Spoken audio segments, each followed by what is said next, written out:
In this training, we're going to take a look at how you can change views inside of SmartSuite. So if that's of interest, stick around and let's get into it.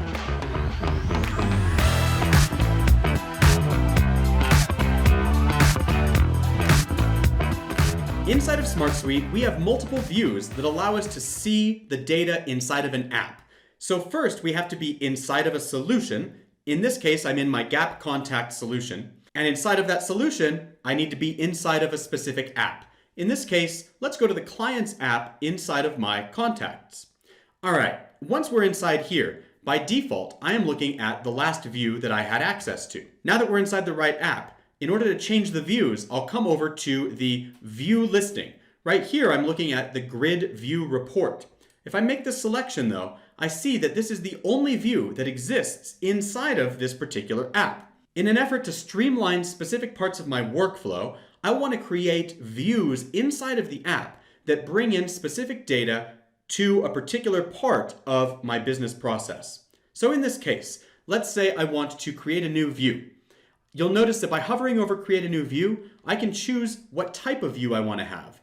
A grid view is going to have rows and columns. A card view is going to organize records on cards. A Kanban view will stack records based on certain status. We also have calendar, timeline, maps, charts, dashboards, and forms. There are a lot of different views for you to explore. Let's go ahead and start off just by creating another grid view. And the first thing I'm asked to do is choose a name. So this will be my new view. Choose whether this view will be public, that is shared with everyone inside of this app, or if you want to make it private, a view that only you will have access to by default. We'll go ahead and create that view once we're set with our selections, and you'll notice now that I don't have any fields on display except for my title field on the far left. I can access fields to display, and this is where I can bring in what information I want to show up on this particular view. Make those selections here. Maybe I just want the title and the email. I also have the ability to sort or rank the different records inside of this view. I can apply filters that only bring in some information and exclude other information from this view. I can add groupings, I can spotlight, and I can add or subtract to the row size. Let's go with the medium height here, for example. Once I'm happy with the way this view looks, I'm all set. And I can simply cycle through my views by going back to open the view listings, and I can choose a different view.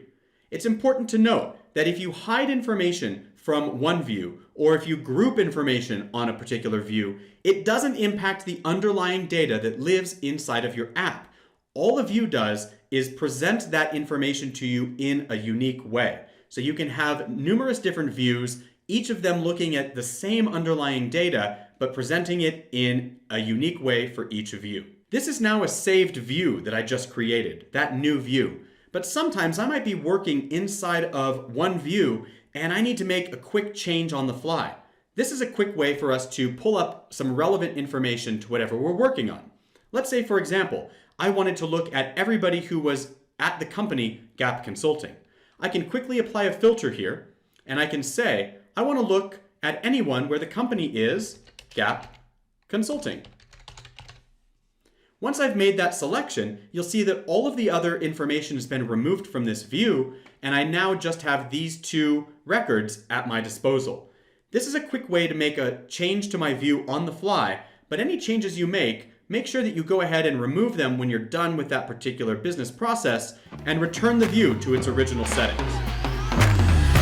If you have any questions about what we covered in this training, please ask them below in the comments section of this video. And until then, we'll see you in the next training.